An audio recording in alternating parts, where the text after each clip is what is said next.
अपनी जान कहते हैं, मोहब्बत की इसी मिट्टी को हिंदुस्तान कहते हैं, मोहब्बत की इसी मिट्टी को हिंदुस्तान कहते हैं। जो दुनिया में सुनाई दे उसे कहते हैं खामोशी, जो दुनिया में सुनाई दे उसे कहते हैं खामोशी, जो आंखों में दिखाई दे उसे तूफान कहते हैं, जो आंखों में दिखाई दे उसे तूफान कहते हैं। जो ये दीवारों का सुराग है साहब, जो ये दीवारों का सुराग है, चाइना अमेरिका पाकिस्तान साजिशों का हिस्सा है, चाइना अमेरिका पाकिस्तान साजिशों का हिस्सा है। मगर फिर भी हम इसे अपने घर का रोशनदान कहते हैं, मगर फिर भी हम इसे अपने घर का रोशनदान कहते हैं। परम माननीय एमडी सर, प्रिंसिपल सर एवं मेरे गुरुजन तथा मेरे साथ में पढ़ने वाले मेरे भाई बहनों को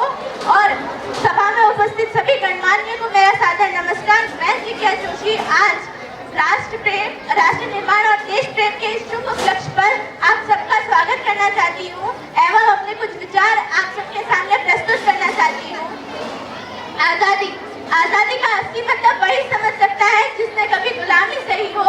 आजादी का असली मतलब वही समझ सकता है जिसने कभी गुलामी सही हो। हम सौभाग्यशाली हैं जो हमने स्वतंत्र भारत में जन्म लिया। यूं तो आजादी की लौ सन 1857 में ही जल चुकी थी, जो ज्वाला बनकर सन 1947 में हमारे देश की आजादी ले आई, हमारे देश की आजादी ले आई।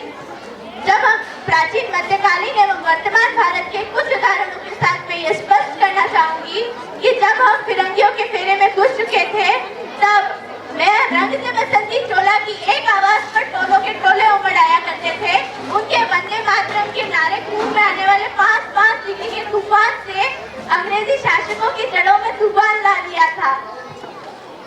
अंग्रेजी शासकों की जड़ों में तूफान ला दिया था। लोग मर जाते थे, मिट जाते थे, फांसी चढ़ जाया करते थे, फिर भी अपनी देशभक्ति साबित कर रहे होते थे, क्योंकि ये उस दौर की देशभक्ति थी, कसौटी थी। उसके बाद भी 62, 65 और 71 के युद्धों में अपना सुहाग उजाड़ देने वाली औरतें, जब घर के हालात ये हो जाया करते थे कि प्यार की बदबूर गया, मांग का सिंदूर गया, नन्हे ननिहालों की लंगोटियां चली गई, छोटी छोटी बच्चियों की चोटियां चली गई, बाप की कमाई गई, भाई की पढ़ाई गई। ऐसा एक विस्फोट हुआ कि पता ही नहीं चला, जिस्म की कई बोटियां चली गई, जिस्म की कई बोटियां चली गई। वाले हालात पैदा हो जाने के बावजूद भी एक माँ अपने बेटे को सरहद पर दुश्मनों की धज्जियां उड़ाने के लिए भेज दिया करती थी और उसे पत्र लिखा करती थी कि अम्मा ने पत्र लिखा है, पढ़ेंगे बड़े चाव से, कि अम्मा ने पत्र लिखा है, पढ़ेंगे बड़े चाव से। पुत्र मेरे न घबरा जाना, एक इंच भी पीछे न हटना, चाहे इंच इंच कट जाना, चाहे इंच इंच कट जाना। इस तरह पूरा परिवार अपनी देशभक्ति साबित कर रहा होता था, इस तरह पूरा परिवार अपनी देशभक्ति साबित कर रहा होता था। उस समय देश बलिदान मांग रहा होता था, उस समय देश लड़ जाने को, मर जाने को, मिट जाने को कहता था, किंतु आज देश लड़ जाने को, मिट जाने को, फांसी चढ़ जाने को नहीं कहता, बल्कि मेरे विचारों में अगर कोई व्यक्ति अपना काम सच्ची ईमानदारी, लगन और मेहनत से करे तो वही सबसे बड़ा देशभक्त है, वही सबसे बड़ा देशभक्त है।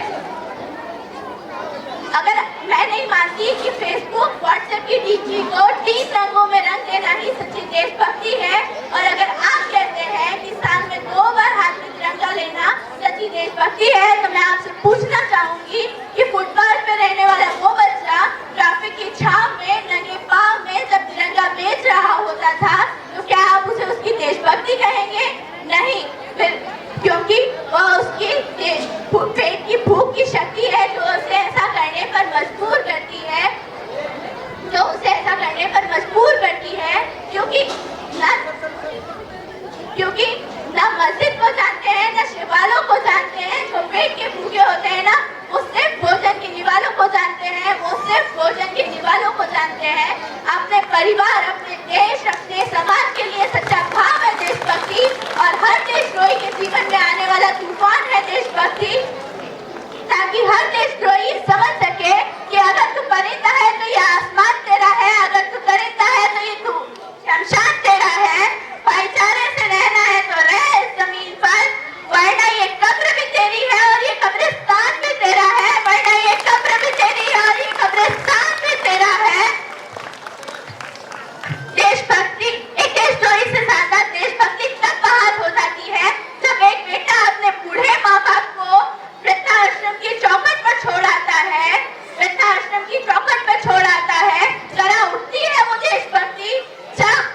हम उसी